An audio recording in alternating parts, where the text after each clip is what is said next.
chairman, founder of this institution.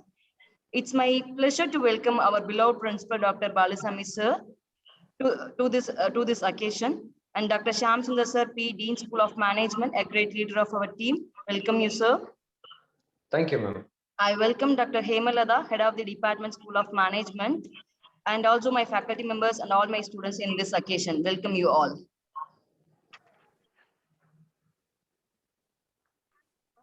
Success does not come from what you do occasionally. It comes from what you do consistently. It is time to call upon Dr. Shyam Sundar P, Dean School of Management, to felicitate the gathering. Yeah, thank you, Vasagi. Good morning, Deepan sir. So on behalf of the KPR group of institutions, on behalf of our chairman, Dr. KP Ramasamy sir, on behalf of our principal sir, Dr. S. Balasamy sir, on behalf of our School of Management, my sincere thanks to you, sir, for accepting our invitation, and my hearty welcome to you, sir. So, dear students, I just want to say only one thing about Deepan Sagu, sir. As a dean of KPR College of Arts and Science, I will think about the KPR College students. As a chairman of KPR group of institutions, our chairman, sir, will think about KPR Engineering College students and KPR Arts College students. But I want to say about Deepan Sagu, sir, he is the one and only person. He is thinking about all the students in India, in the school students, our arts college students, engineering college, medical college, polytechnic college. So he is the only person thinking all the students benefit and their startup ideas and how we are going to make more number of entrepreneurs. This is the only one vision he is having, and he is working for 24/7 for that motto. With the support of the government India, sir, our hearty thanks to you, sir. Our sincere thanks to you, and our sincere prayers to you to achieve your dream and your vision, sir. We all going to support you in your path, sir. My sincere thanks to you. And the students, really, again, I'm saying, really, you people are very blessed to have a person like this, because even though he is at 24/7, he is busy, he is responding for each and every message. I know that more than 20,000 engineering colleges overall, everybody is approaching Deepan sir. For everyone, he is calmly replying. So that is a great success for Deepan sir. And at this junction, I want to convey my sincere thanks to Professor Rajeshwari for coordinating with all the guests, with the students, with the faculty members. She is really doing a tremendous thing. So thank you all. Over to MC. Thank you, sir. Thank you, sir. Now I call upon Ms. Deepika of 3rd BBA to introduce the chief guest. Good morning to one and all present here. It is immense pleasure to introduce the chief guest of today's session, Mr. Deepan Sahu, Assistant Innovation Director, Ministry of Education Innovation Cell, AICTE, Government of India. He is serving in the capacity of Assistant Innovation Director at the Innovation Cells of Ministry of Education, housed at All India Council for Technical Education, New Delhi. And his education in 2013, he done PhD in Rural Management at KIIT School of Rural Management, KIT University, Bhubaneswar. In 2007 to 2009, MBA in Rural Management from KIIT School of Rural Management, KIT University, Bhubaneswar. In 2013, 3 to 7, Bachelor of History in Venkateshwara Veterinary University, Tirupati, Andhra Pradesh. He specialized in entrepreneur management and planning, innovation on startups, incubations, value chain analysis and enhancement, skills capacity development, enterprise assessment and development, monitoring and evaluation. And his professional certifications in 2012, certification on IRP management and IT internal age, Indian Law Institution, New Delhi. In 2012, certification. Just sorry for intervention, Deepika. So I think a detailed description is not required, and as Dr. Shyam Sundar has already given a brief, and I think this much brief is already enough. And with your kind permission from KPRCAS, all the please, sir. Please, sir. You can continue. Yeah. Sir, thank you, sir. Thank you. Please, Thank you, sir. Thank you. So my sincere thanks to the institutions, KPR Arts and Science College and the School of Management, Coimbatore, and for arranging this kind of program like Campus to Connect. I believe this is a kind of unique program because the word and the meaning of the title of the event is uh, provide all kind of things, that campus is there, and there are so many stakeholders are there, like students are the major stakeholders. So how students will connect with the campus, right? And when they will connect, that means the path for um, uh, for learning, for engagement, for exchanging their ideas and the knowledge is started. So the connection decides that what kind of relationship you are going to have with your campus, and that means your institute. And I think this is the meaning based on which you have developed this program, Campus to Connect. So in that connection, in that relationship, one relation is on innovation and entrepreneurship. What is today's theme is on startup and entrepreneurship. So I'm going to talk about bit more on startup and innovation, because you all are part of the Arts and Science College or School of Management, but still the kind of level of understanding on innovation, the perspective towards entrepreneurship, it is changing over the times, but still there are lots of things are required to change at our behavior level, at our mindset level, at our action level. And you can imagine that only hardly 1% or less than 1% of the students, those are part of this higher education system or the school system, have this kind of mindset. Remain 99% of the students they just only come to the college or the school for only study and getting the certificate, then looking for a job and or search for a job or getting employed in some companies. Less than 1% or even less than 0.5% of the students actually they develop this kind of mindset and attitude, and they have aspiration to become an innovator or entrepreneur, which you will not see this kind of trend everywhere. In case of advanced countries like USA, Europe, and if you go to the other developed countries, you will find this difference. uh, the education system in India and the education system in other countries, there are so many factors actually play for this openness, for this interaction, for this kind of involvement, which directly influence the attitude, behavior, and aspiration level of the students. But so today I'm going to talk about some facts, some figures, some highlight certain points that is related to startup and innovation, especially in the context of our country. So let's talk about first global perspective, right? So I think how many countries we have, how many countries we have in the world? I think more than 150, right? And out of 151 is in India is one, but India is in the top 50, right? It is based on the economy, based on the GDP size. Gross domestic product is the actually gross domestic product, GDP, is the actually factor or indicator generally we consider as a indicator of the growth to measure the country's growth, like either in terms of economic terms. So if you will take the GDP of our country and GDP of the other countries, so definitely we're in the top 30, among the top 30 in the world. Is one of the GDP in and its growth, annual growth, and we are progressing at the growth rate of 8.5%, and also World Bank and other international agencies, they predict that India will grow at the rate of 9% or 10, even 10% in coming years. So these are the good signs, and in terms of GDP also we are the one of the largest country. But what the lacking is that the population, if when you will divide the whole GDP with the population, they're actually the GDP per capita, we call it GDP per capita, there actually we are lagging behind of many countries.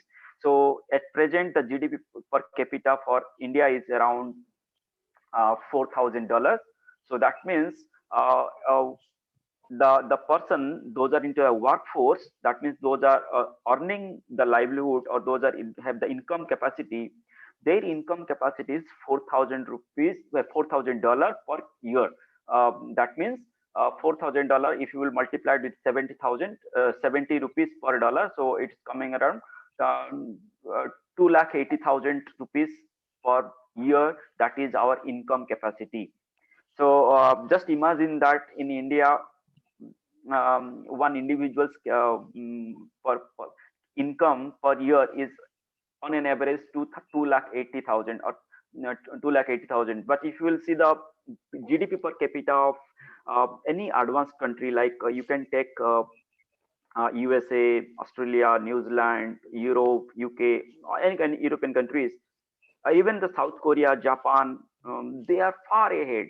They are far ahead. Their per capita income, GDP per capita, the per capita income is around $25,000 to $30,000. $25,000 to $30,000 is the per capita income. So you can see that where the $4,000 and where is the per capita income and the 25 to 30,000. Even USA will go, it will go to 45,000 also, right? So there is stark difference between the GDP per capita. So this GDP per capita, when we will try to compare with other countries, what we found that 50 to 60 years back, when India got independent in 1947 and in 1950, the GDP per capita for India was only 400, I think less than 400, I think 200 or something, 200 or 300 something, $200 per, that was the $200 was the per capita income in 1950. Even I think less, I am not sure about the, but it is around 100 to 200 only. And during that time, almost all the countries, including the China, including the South Korea, in South Korea it was only $40. Pakistan was a bit ahead than India during that time. And countries like China at par with the India.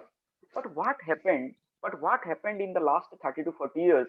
Now China's GDP per capita is more than $10,000, and South Korea, which was only $40 to $60 is the per capita income in 1960, and now the per capita income in South Korea is around $30,000. You can see the difference, right? So in 1950 and 60, almost all the countries were in the same pace, in the same level in terms of GDP per capita. And in last 40 years, these countries like Japan, Korea, then China, and also other countries, they made a huge jump, more than 10 times, 20 times, even to a different level. And India is still at the $4,000. So this difference actually came through a strategy, through the economic development strategy, and that adopted by the different countries. And it has been observed that the entrepreneurship and innovations are the part of the strategy of the economic development of these countries. You will ask me how innovation and entrepreneurship actually helped. See, innovation and entrepreneurship, these two is the two different approach, but it always go hand in hand and side by side. So innovation says that by using, because God has given us because we are the best creature in the world, and God has given with special skill set and abilities to us, like we can see, we can watch, we can analyze, we can interpret, we can rectify, we can correct, and we can do the action by using our hand. So all this kind of different sensory organs we have, and we can use it in a multiple way and more efficient way. No other creature has this ability to make multiple functions simultaneously. Only we are the human beings have this ability. And actually these advanced countries, they have understood this ability of the human being, and they have started building the human capital capacity of that country. And also they have mobilized the resources, and they have developed the capability of the institutions like machineries, institutions, standardization, process development. So they have pulled and uh, combined three things. One is the human capital, another is the machinery or the infrastructure capital, that is institutions, and the third thing is called the resources, like natural resources, utilization of natural resources, utilization of the other resources. So when these three factors combined, and with the conducive policies and the norms of the norms established for utilization, with lots of protective laws like intellectual property laws, and how to protect the patents and ingenuine capacity of the people. So when all these things combined through in a systematized way, then finally this innovation and entrepreneurship help in building the economy, not only at the economy prospect, also in the environmental prospect and the social aspect. So that actually helps the country to uh, uh, uh, take the country from very there is a in 1960 around $400 to a $35,000 in South Korea. Similarly, the case with the Japan and also the China. But in case of India, what happened? We did lots of mistake, and also we have ignored certain aspects in our early stage of just after the post-independent era period. And we though we have the largest population, we have the democracy, we have the demographic, and also uh, diversity, but we didn't materialize, we didn't unleash this power of the 3Ds. And now we are realizing that, oh, we have all these things, but we didn't utilize in past. And in last 10 years, India has started realizing it, and we are trying to adopt this innovation and entrepreneurship. But as you know, when it is anything is new, always it is very difficult to accept, because it is something alien subject for many. But now, slowly, and now actually in last 3 to 4 years, this innovation entrepreneurship concept has picked up, and almost all students and all colleges and the universities, they are now adopting this practice of promoting and supporting innovation and entrepreneurship in their campuses. This is a very good sign, because our students, our faculties, and the universities and the institutions are the place where the knowledge generate, and this knowledge, because through the research, and this knowledge get transmitted to the industry, society, and the market. And that is the where we all these concepts of innovation and entrepreneurship imbibed with the concept of idea generation, the concept of design thinking, the concept of prototyping, the concept of proof of concept, the concept of market market testing and validation. So all these things actually are the process every student or every person, those who want to aspire to become an innovator or entrepreneur, they have to go through, because this process uh, make them enriched with lots of tools and approaches, and also they provide the kind of a learning opportunities for them to think logically and put the things on a very systematized way, so that they will able to see that actually where to start and where to end or where to move. So this process actually gives them a directional approach, starting point of the problem identifications to uh, develop a establish a startup.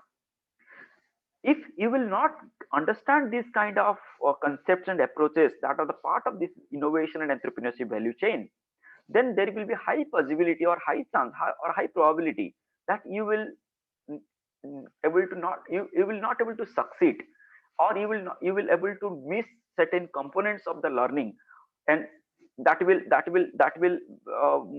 give you a kind of a failure uh, in your attempt. But facing the failure and continue your attempt is the key, or is the actually element of or characteristic of an entrepreneur or innovator, what makes them different from the other people. So the first thing is that you have to understand, you have to go through all the process, and you have to know these approaches and the tools. Second thing is that while you are practicing these approaches and the tools of innovation and entrepreneurship, definitely you will face the failure, and at facing the failure and again at continued attempt to pursue it further is the only thing different that make different from these people with the other people. So these are the two important characteristics actually generally every innovator and entrepreneurs have, and this is the where our institutions has to look for, and they should create the such learning opportunity for our students. And there are three things actually required at the initial level for any individual, irrespective of the age, irrespective of the place, irrespective of the culture, and what the three things actually critical. There are three critical things are required to start with. The first level is called attitude. The attitude towards learning, the attitude towards the entrepreneurship, the attitude towards the innovation has to be changed. And you will ask me, what type of attitude? Attitude means you should have a positive attitude. You should first understand the importance of the innovation and entrepreneurship, and you should build up a positive attitude towards the entrepreneurship and innovation. That means you should feel that okay, innovation, you should have a faith on yourself that you have that capacity, have that creative mindset, and have that all the characteristics of being an innovator. Second point is that you should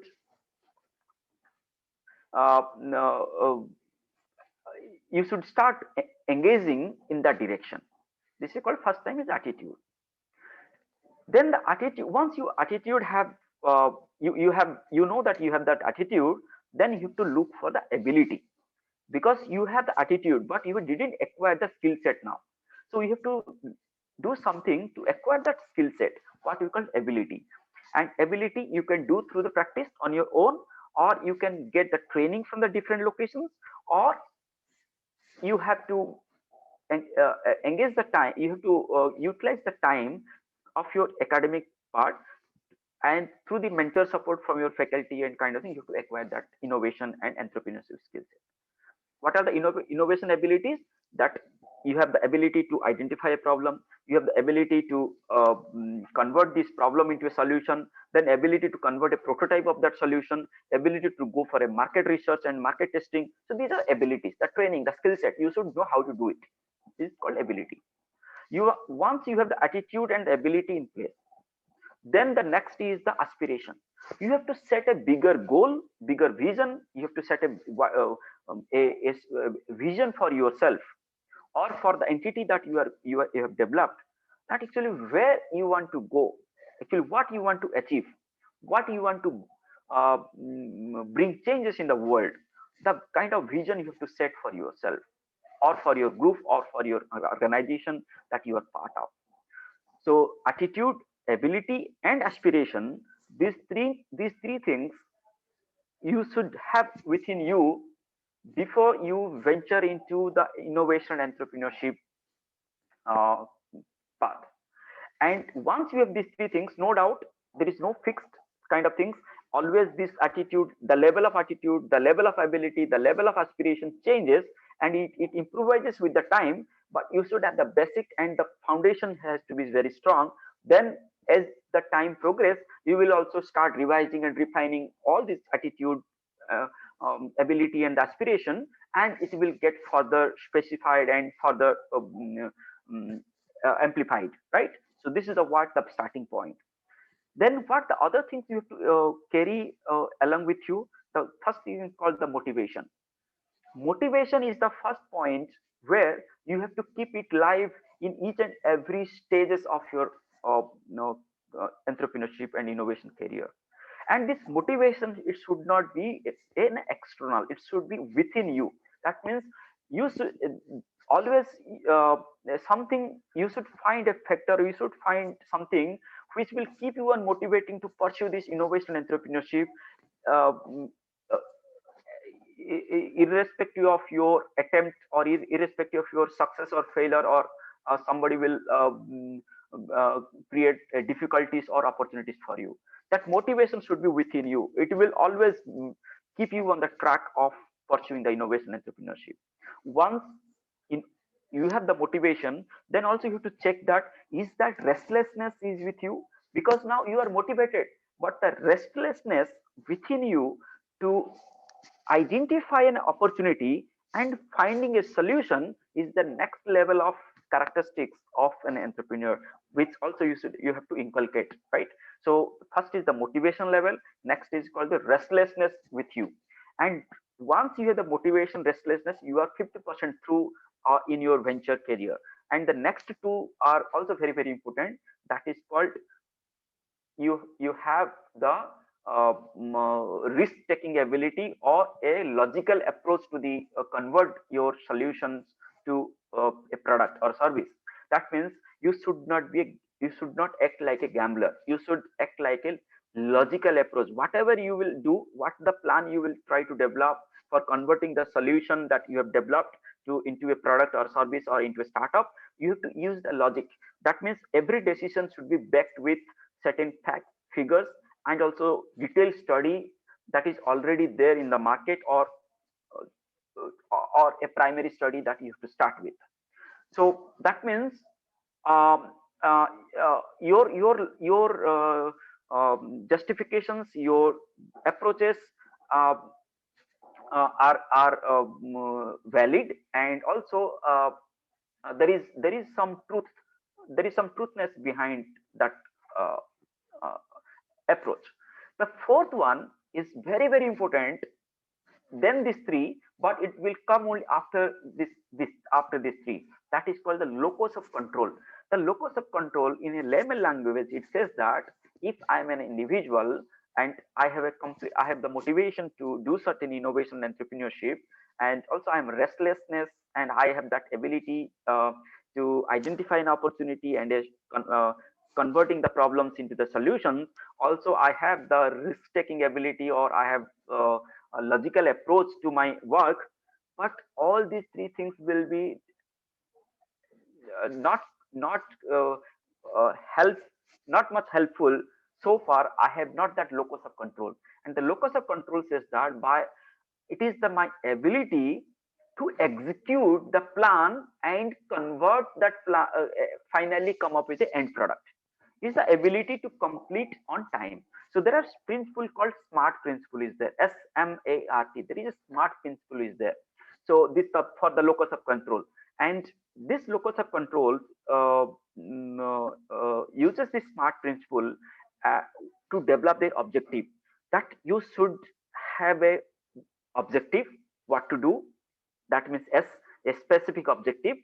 M means measurable. What the objective you have set for converting this solution to development or something, whatever the things you want to do, then it should be measurable. That means it is not a subjective. It is a very, very objectively you have to measure it, that what you have done, what you have progressed, and what you have to do. So that means it should be measurable. S means specific objective, M means measurable.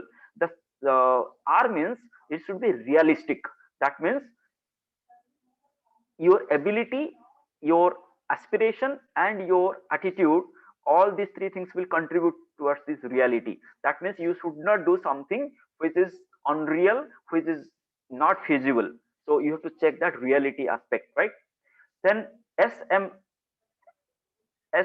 SMART, A means attainable. Yes, A means attainable, R means realistic. Okay, both the things are you have to consider.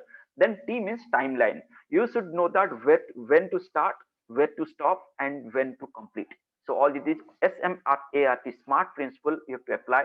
And this locus of control is that you know if plan A is getting failed, then you should have the plan B to execute. That means you should not go with only one plan. You should have alternative plan ready. And this is what we call the managing the uncertainties, managing the risk. We call risk mitigation strategy. So all these three things, what I have explained so far, at the individual level, you should have a start with a foundation of attitude, right attitude, adequate ability, and the aspiration to look a bigger picture. Then at the individual level also, you should have the motivation, restlessness to identify the opportunity and convert the problems into the solution. Then is your risk taking ability and the locus of control. And locus of control with all these smart features will make a person fully readiness to move towards entrepreneurship and innovation as an alternative career option. If you will able to miss these points, and if you will not able to introspect yourself on regular basis, and if you will not refine yourself with time and progress, then I think definitely there is a high chance you will not able to convert, you will miss the bus on some point in somewhere. And this is all about the individual level. Then another key principle actually that applies to each and every individual, that's called golden rule for the startup and innovation: start early, fail fast. So this is a principle called actually start early, fail fast. So what is the mean start early, fail fast? So in case of IT, if you know the software industry, actually that long years back, so when IT industry started booming, generally what they do, IT industry, they take the consultancy project from the clients, right? And they develop software products for them, and they do retesting. There is a section called testing of the applications, right? They do lots of testing of that software they developed before they hand over to the client. And why they run thousands times of the testing in this testing phase? Because they want to check that is that application what they've developed for the company or the client, is it working perfectly or not? And if it is working, is there any error, or is there any chance that that software will give some error, and finally there is need of rectification or correction? Or so they want to test it, that they want to test it at that before they hand over to the client. Because if they will hand over this software to the client and after that some error will come, then I think it is there is a high chance of data will get lost, and also there is a huge loss to the both client and the company, software company. That's why they test it beforehand, transfer to the client.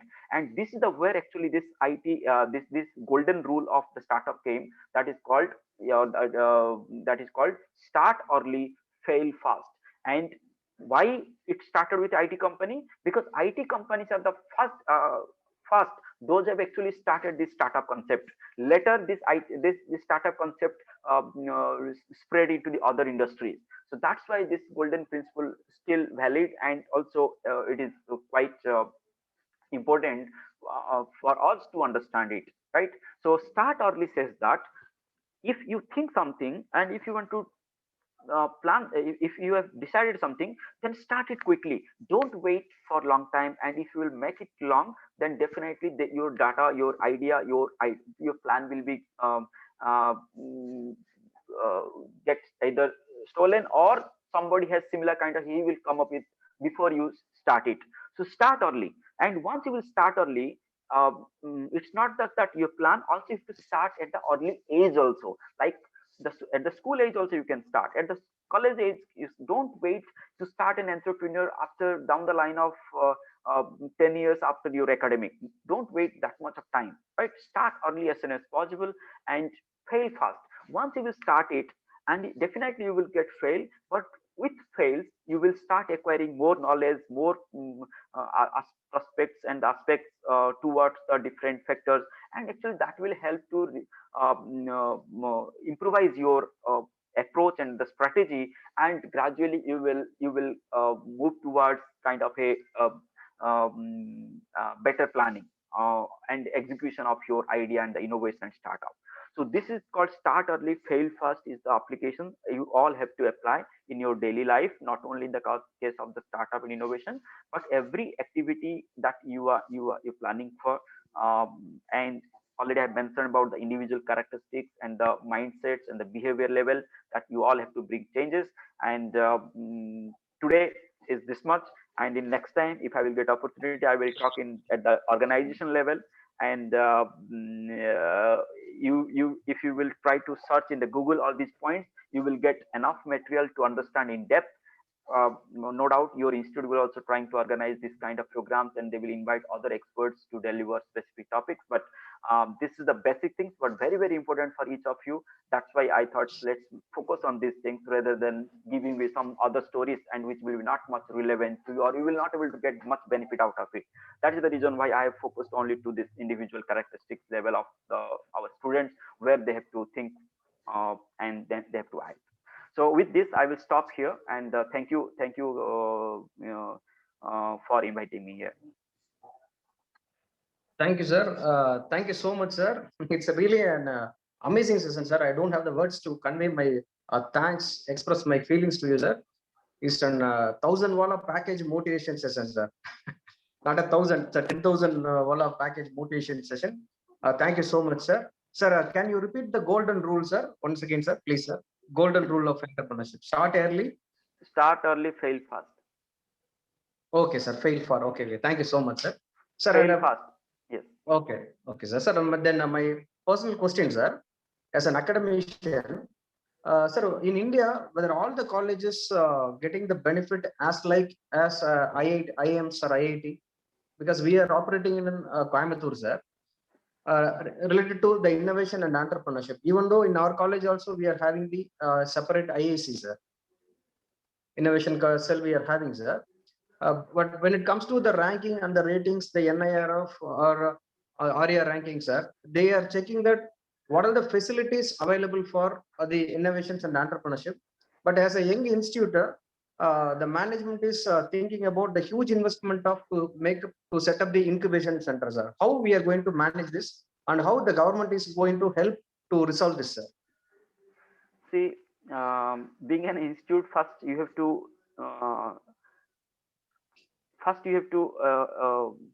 map the resources, your ability, your competency to manage it. If you will create huge infrastructure but the human resources is not there to manage it, then I think it is going to be waste of money and waste of time also.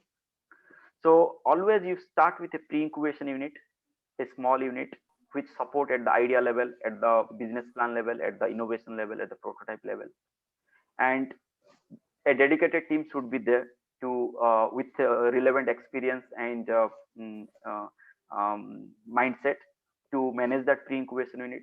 And that pre-incubation unit should cater to the services to the all the departments, not to a specific department or specific stream, because innovation entrepreneurship is interdisciplinary and across the sectors. So you should not restrict to the only engineering.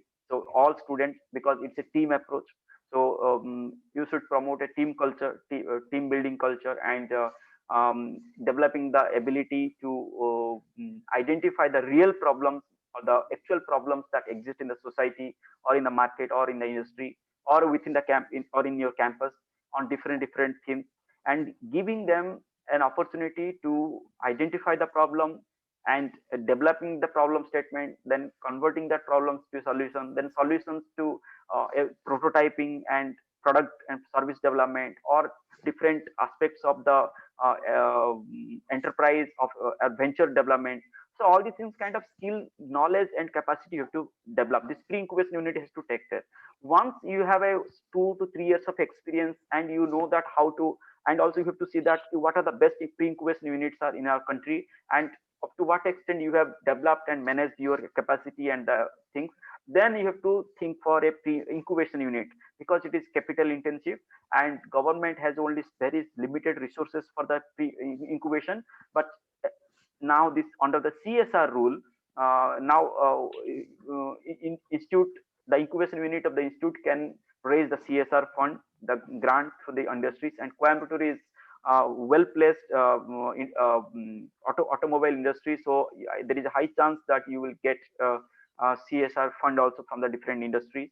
And there are very good colleges are there, like Krishna College is there, then your Kumar Guru College is there. Then this Ratinam Arts and Science College is also there. So there are so many colleges those are actually doing good in this aspect. So in Coimbatore, you have to develop a network and collaboration with all these institutions to understand, to have a knowledge sharing between you all, because there is nothing like competition. If there is competition, it should be positive competition. It's not that to harm others.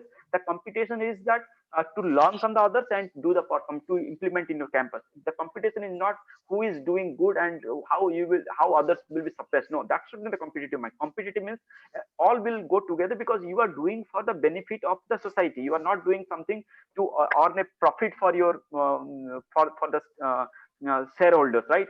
So some level, this level of changes and this level of approach is required, and you can start with pre-incubation definitely. And government has a support system, but IITs, they are getting large huge support because they are set up by the government. That's why they are getting it. They never they are not allowed to do certain things which you can do it, but they will not able to do it. So there are some differences. There are some always every institute has their own advantages and the disadvantages in their structure. So try to make use the what are the advantages are there in your structure rather than comparing with IITs, IIMs, and only from the financial aspect side. Thank you, sir. Thank you so much, sir.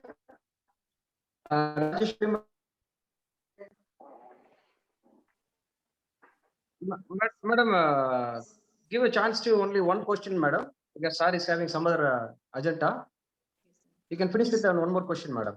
Students, do you have any questions? You can interact with the guest.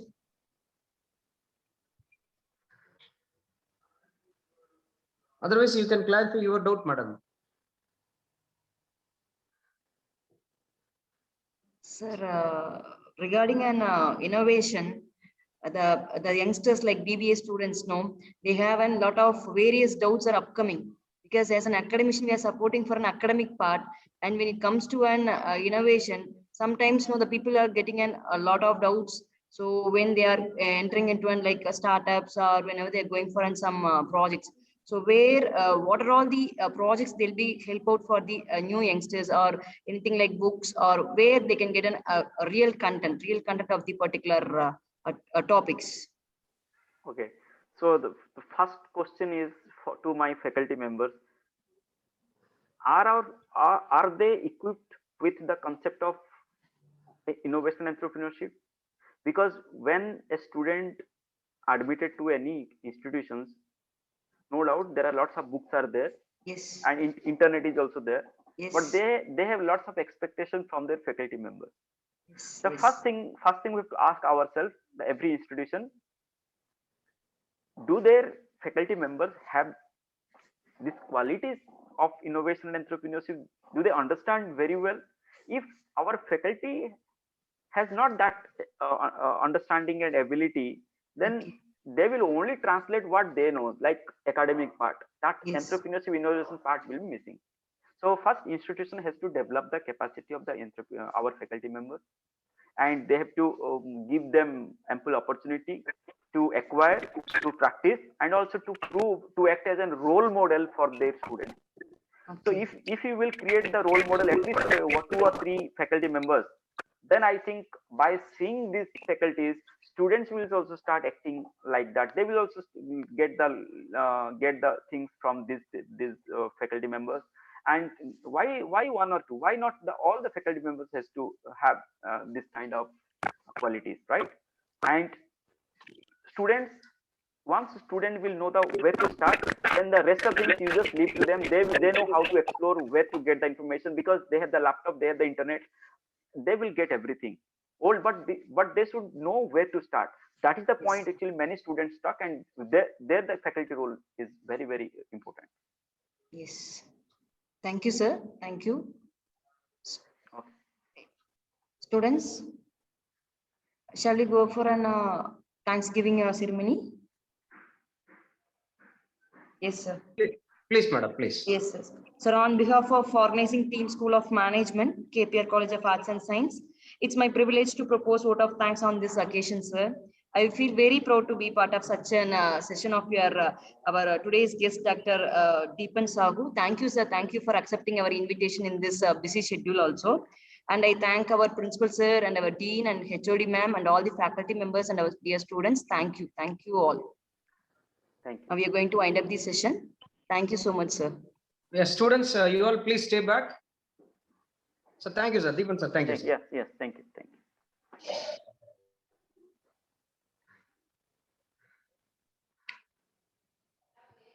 I hope all the students are listening to me. And a special thanks to, I think the madam left, right? Harini madam. Okay, no problem. Okay, students, after conducting a program, the program coordinator Rajeshwari madam have to get the feedback form. So first day, I think 60 students attended and only 40 students has given their feedback about that program. Even though it is very, very easy process, Vasiki madam prepared the feedback in a Google form and sent the link to you. So I don't know what is the problem. And yesterday also more than 65 students attended. Only Rajeshwari received only 48 students feedback. Then students, please give your feedback, because you are based upon your feedback only. We are going to plan our future programs. So you all please give your valuable feedback. Okay, not only in the chat box and also as per the format, the Rajeshwari madam is going to share now. Through the link, you all please share your feedback genuinely. Okay. And one more thing, again, the dear students, friends, you please have a look on your friend's profile and their name ID. You please change that. For example, Anirita.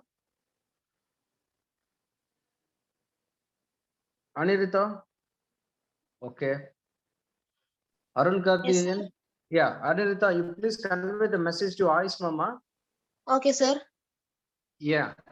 And then Dinesh from 3rd BBA. Hello, Dinesh. sir. Present, sir. Yeah, Dinesh, Divakar கிட்ட சொல்லுமா அவனோட profile picture வைக்க சொல்லுங்க. Yes, sir. Yes, sir.